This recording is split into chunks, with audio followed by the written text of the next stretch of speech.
बच्चा बड़ा होता है 14-15 साल में जाके ना, तब हम उसको ना स्पोर्ट्स में डालते हैं। जो उसके 15 साल निकल गए तब तक पेरेंट्स सोचते थे हम स्टडी कराएंगे, डॉक्टर बनाएंगे, इंजीनियर बनाएंगे। बल्कि वे पेरेंट्स ये नहीं सोचते जैसे डॉक्टर इंजीनियर भी एक फील्ड है, स्पोर्ट्स का भी एक फील्ड है जिसमें सक्सेस ना, ये इंजीनियर डॉक्टर से पहले अगर बच्चा 10 साल अच्छा स्पोर्ट्स करे तो सक्सेस बच्चे को 30 साल की एज में मिलने वाली है स्टडी से, तो बच्चा उसको 20 साल में ही पा सकता है। हेलो दोस्तों, मैं मेघा कश्मीरा और आप सभी का स्वागत करती हूँ स्पोर्ट्स अपना के आज के एक और इंटरव्यू जिसमें हमने एशियन गेम्स में भारत के लिए 2 मेडल जीतने वाले रोइंग के हीरो पुनीत कुमार जी से बात की है। हम उनसे जानेंगे कि रोइंग गेम क्या है, इसे कैसे खेला जाता है और रोइंग में सफलता पाने के लिए कितनी मेहनत करनी पड़ती है। क्या यह खेल भारत का अगला बड़ा स्पोर्ट बन सकता है? तो चलिए हमारे हीरोज़ की सफलता को मनाते हैं और उनकी मेहनत को एक लाइक दें और यह वीडियो अपने सभी दोस्तों के साथ शेयर करें ताकि वे भी जान सके कि अगर आपके अंदर हिम्मत है और कुछ करने का जज्बा है तो आप कुछ भी कर सकते हैं।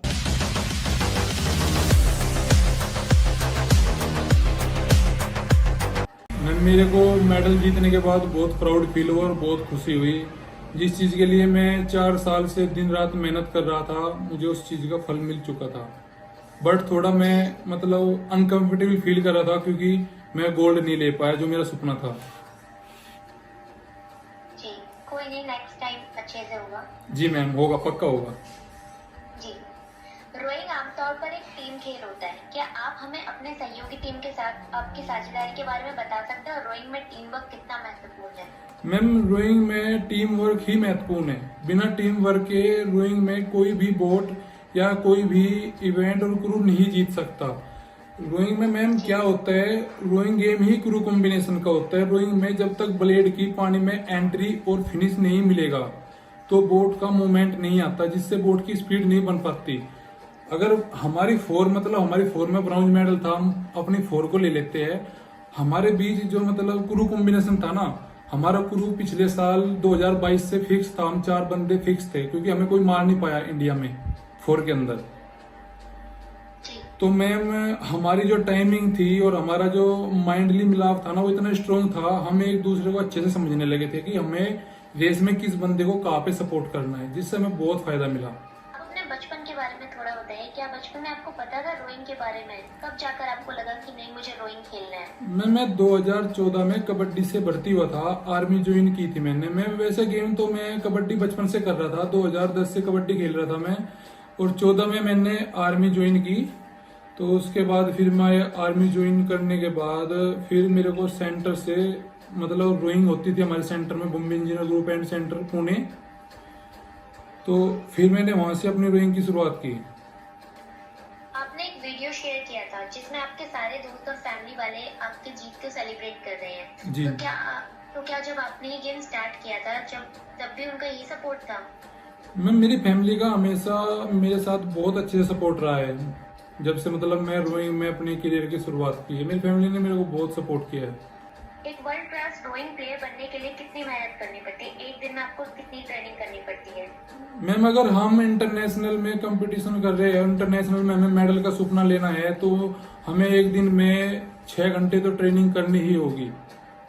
और 6 घंटे ट्रेनिंग भी ना मैम हार्ड करनी होगी। ऐसे नहीं कि 6 घंटे हुए, पूरे दिन की एनर्जी जोड़ के 6 घंटे में लगानी होगी। इतनी हार्ड ट्रेनिंग करनी होगी 6 घंटे। जी, जिंदगी की सबसे बड़ी अचीवमेंट क्या है अब तक? मेरी जिंदगी की मैम, मेरा मानना है सबसे बड़ी अचीवमेंट में एशियन गेम्स में 2 मेडल निकालना मानता हूँ। जी मैम। साथ ही जब सबसे बड़ा अचीवमेंट पूछा तो वो सबसे बड़ा मुश्किल मोमेंट क्या था जिसने आपकी जिंदगी बदल दी? मैम, जब मेरा एशियन गेम्स में 8 में मेन सेट में सिल्वर मेडल लगा, उस टाइम मेरे को लगा हाँ, अभी मेरी लाइफ चेंज हो चुकी है। अभी जो मेरे पास स्कोप बढ़ गए थे, क्योंकि 8 में ऑलरेडी मेडल ले चुके थे और मेरे पास मेंस 4 का भी इवेंट था। वैसे इस बार मेंस 4 जो इवेंट था उसमें कंपटीशन बहुत टफ था। पूरी की पूरी कंट्री उज्बेकिस्तान एशिया में मैम टॉप पे है स्वीप रोइंग में, जो मैं इवेंट करता हूँ। तो 8 में हमने ऑलरेडी उज्बेकिस्तान को बीट किया था। तो उज्बेकिस्तान के पास सिर्फ एक 4 का चांस था, और चाइना स्ट्रॉन्ग पहले से ही है। और इंडोनेशिया ने पिछले साल 2018 एशियन गेम्स में गोल्ड मेडल लिया था मेरे इवेंट में। और जापान की भी लास्ट एशियन गेम्स में, हर एशियन गेम्स में मेडल था। तो हमारे कंपटीटर बहुत ज्यादा थे फाइनल रेस के लिए 4 में, बट हम इतने ज्यादा मोटिवेटेड थे 8 की एज मारने से, हमें था मेडल निकाल लेंगे देश के लिए। तो मैम जिस दिन 8 का फाइनल हुआ, हमने सिल्वर मेडल लिया, वो मैं मानता हूँ मेरी जिंदगी का बहुत अच्छा अचीवमेंट था। आपने लास्ट ईयर नेशनल गेम्स में भी गोल्ड मेडल जीता और अब एशियाई गेम्स में मेडल। क्या हम आगे ओलंपिक्स में मेडल देख सकते हैं?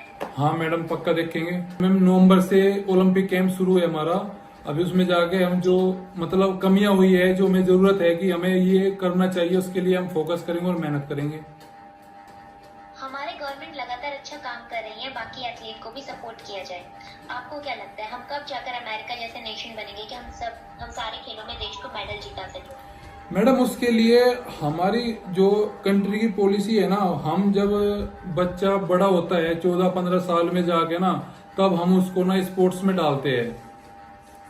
जो उसके 15 साल निकल गए तब तक पेरेंट्स सोचते थे हम स्टडी कराएंगे, डॉक्टर बनाएंगे, इंजीनियर बनाएंगे, बल्कि वे पेरेंट्स ये नहीं सोचते जैसे डॉक्टर इंजीनियर भी एक फील्ड है, कि स्पोर्ट्स का भी एक फील्ड है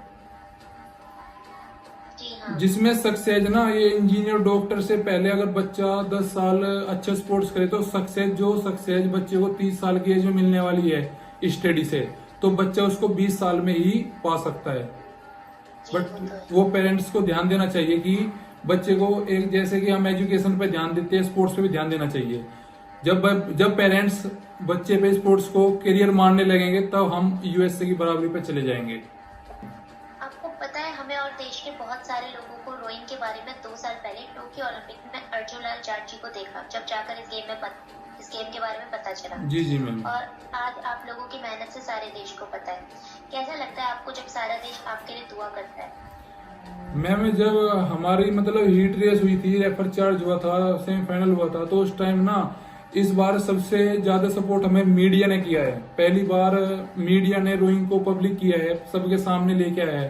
पहले क्या होता था, जो एशियन गेम्स में भी ना रोइंग की जो रेसें होती थी वो लाइव नहीं आती थी, तो इस बार एशियन गेम्स का इवेंट सबसे पहले था और मीडिया भी कंटिन्यू सपोर्ट कर रहा था। तो इस बार पूरे भारत ने रोइंग को जानने का एक मौका मिला, पूरे भारत को, जिससे मतलब रोइंग को हर कोई जानने लगा और मतलब सभी देख रहे थे। तो फोन भी आ रहे थे मेरे पास वहां चाइना पे कि भाई हम देख रहे थे।